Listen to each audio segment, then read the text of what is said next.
You've been told to be nice, sweet, easy to love. You've been told that if you just smile more, text back fast, and never ask for too much, you'll win him over. But what if I told you this? Nice doesn't make you lovable. It makes you forgettable. And the man you're bending over backwards for, Ezo, the one you're trying to impress with your softness, he doesn't want a nice woman. He wants a real one. Let's get into it. You've been taught that being nice is the safest way to be loved. Be accommodating. Be agreeable. Don't make waves. And you followed that rule like it was sacred. You smiled when you wanted to cry. You stayed quiet when your gut screamed to speak. You bent yourself backwards just to be easy to love. Because somewhere along the way, someone convinced you that love is something you earn through self-sacrifice. That love is a reward you unlock by making yourself small enough to fit inside someone else's life without ever disrupting their comfort. But let me ask you this. How is that working for you? The truth is, niceness isn't love. It's not even close. Niceness, in the way many of us use it, is actually fear wearing a pretty dress. It's fear of rejection, fear of abandonment, fear of being too much. So instead of showing up fully, we dilute ourselves. We become palatable.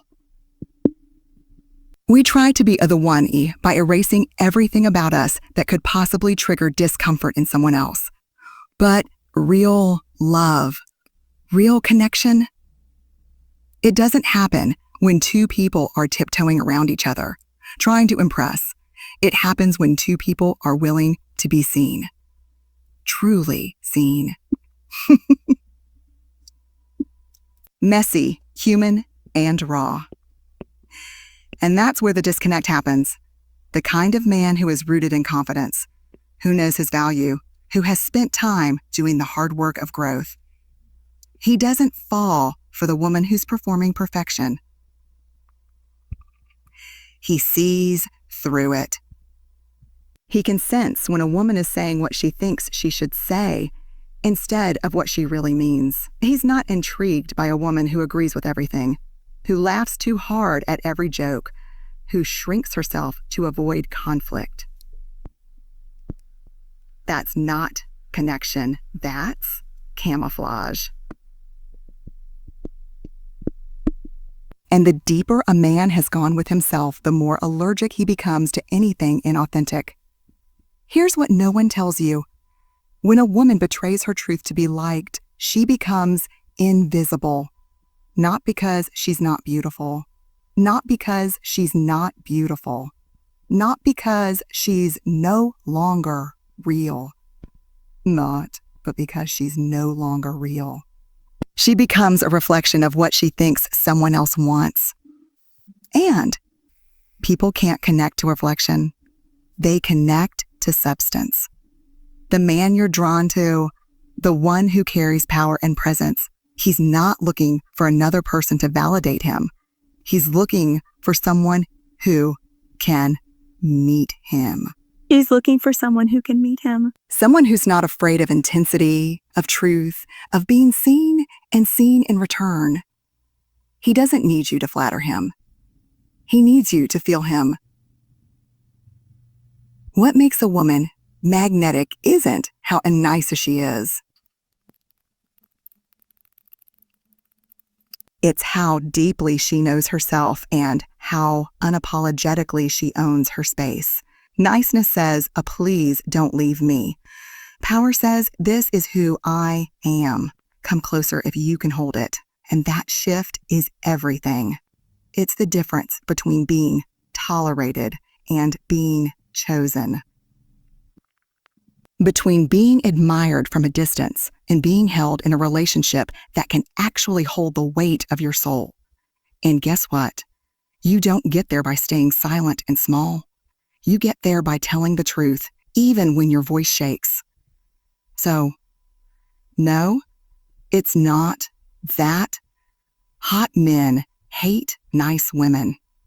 It's that men who are awake are drawn to women who are alive, fully alive, and niceness in the way we've been taught to perform it is the death of aliveness. It flattens your personality. It silences your instincts. It cages your wild. And no man who's tasted his own freedom wants to be with someone who's afraid to live in hers. He wants depth. He wants substance. He wants fire. So stop trying to win love by being agreeable. You were never meant to be a mirror for someone else's comfort. You were meant to be a force. We are conditioned from the very beginning to believe that our value lies in how easy we are to deal with. As little girls, we're praised for being quiet, polite, and accommodating. So, we're rewarded for staying in line, not causing trouble, and always being pleasant. And as we grow older, that message doesn't fade. It intensifies. We learn to shapeshift, to read the room, to become what others need us to be before they even ask. Somewhere along the line, we confuse that kind of emotional contortion with emotional intelligence. We start to believe that our ability to stay small is a sign of maturity. But shrinking for love isn't maturity. This kind of self-abandonment is so subtle, so ingrained, that we often don't even notice when we're doing it. We laugh at jokes that don't land. We say yes when our body is screaming no. We stay silent in moments that beg for truth. Not because we're weak, but because we're terrified. Terrified of being too much, too needy, too complicated. And when we operate from that place of fear, we become easy to be around, but impossible to truly connect with. Because connection requires presence. It requires honesty. It requires honesty, and you can't be honest with someone else if you're constantly lying to yourself about what you need.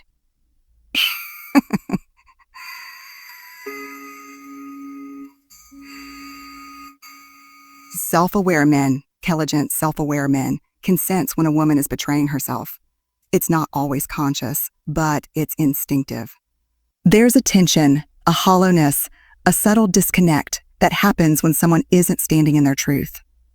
And it creates a barrier, not because she isn't attractive, not because she isn't worthy, but because there's no real intimacy when one person is hiding.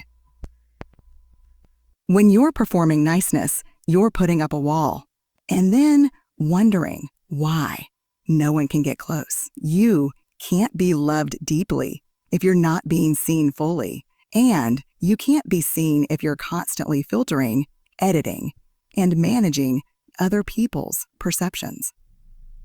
Your perception. When you live to keep the peace, you rob yourself of the relationships that could actually hold your depth. That's the cruel paradox. We think we're protecting ourselves from rejection by being easygoing, flexible,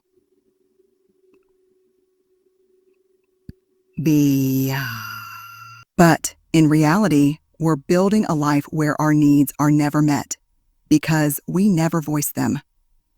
We build relationships where we feel lonely because we never let ourselves be known. We wonder why it feels so empty. Why it feels like something's missing. Why it feels like something's missing. What's missing isn't the other person. What's missing is you, the real you. The one who has opinions, needs, desires, wounds, wisdom. The kind of man who is grounded, confident, and capable of deep love.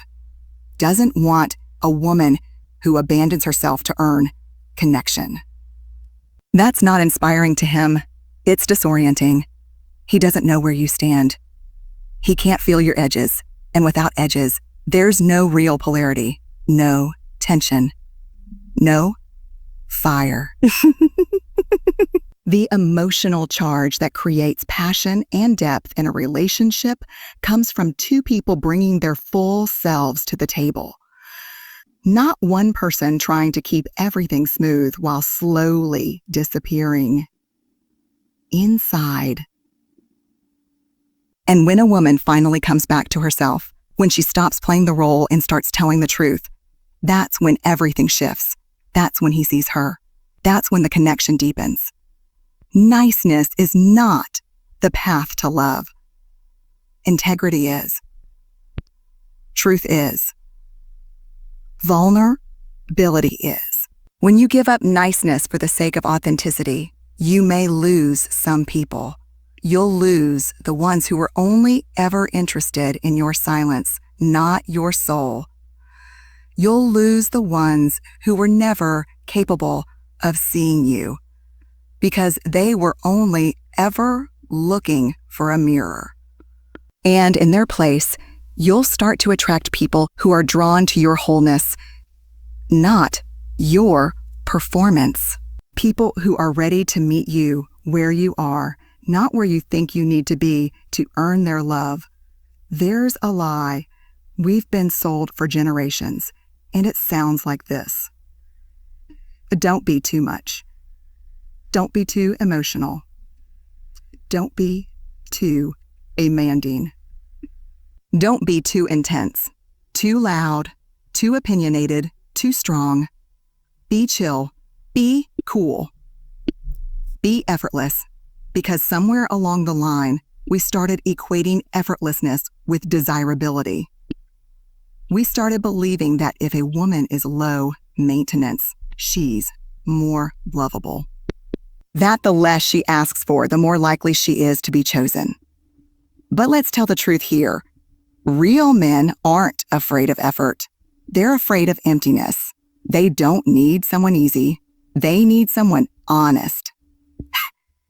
Someone with substance. Someone with soul. When a man has done the work to know himself, when he's faced his own shadows, when he's no longer running from discomfort, he's not looking for a woman to flatter his ego. He's looking for someone who challenges him, not in a combative way, but in grounded, embodied way. A woman who doesn't just smile and nod, but asks real questions. Who speaks up when something doesn't sit right? Who holds her own center when he loses his? That's not drama. That's depth. That's the kind of dynamic that pulls a man in. Not because she needs him, but because she sees him. Not because she wants to please him, but because she wants to meet him. There's a sacred difference between approval and connection. Approval is performance-based. It's shallow, fleeting, and exhausting. It's earned through behavior and lost just as easily. Ooh. Connection, on the other hand, is built through truth, through presence, through vulnerability. You don't have to earn it by being agreeable. You have to risk it by being real. And yes, that's terrifying. Because when you drop the performance, you're putting your true self on the line. You're saying, this is who I am, not the polished version, not the curated version, the real me. And the right man, the grounded, emotionally present man, wants the real you. He's not intimidated by it. He's inspired by it. There's this idea that men are fragile, that you have to handle them with emotional gloves on. But the truth is, men who are rooted in their power want truth. They crave it. They want to be called forward, not coddled. They don't want a partner who's constantly trying to manage their emotions. They want someone who trusts them enough to be fully expressed. If he messes up, he wants to be told. If something feels off, he wants to hear it because honesty builds intimacy. It be trust. It shows him that you respect yourself enough not to hide. And that's magnetic. When a woman waters herself down, even with the best intentions, she unconsciously communicates one thing. I don't believe the real me is lovable. And that belief shows up in her tone, her posture, her choices. It's not about what she says, it's about the energy behind it. And that energy doesn't invite connection. It repels it. Not because she's not worthy of love, but because she's disconnected from her own worth. And no one, not even the most emotionally intelligent man, can convince her of it. That work has to start inside. When a woman reconnects with her truth, her power, her voice, that's when everything around her begins to shift. The kind of man who's worth your time, who's built for partnership, not power plays, wants a woman who brings all of herself to the table. He doesn't want you smaller so he can feel bigger. He doesn't want you silent so he can feel wise. He doesn't want you soft so he can feel strong. He wants you fully expressed, fully alive, fully present. Because when you're living in your truth, you give him permission to do the same. That's the kind of love that doesn't just look good from the outside. It transforms you from the inside. And that kind of love doesn't just happen.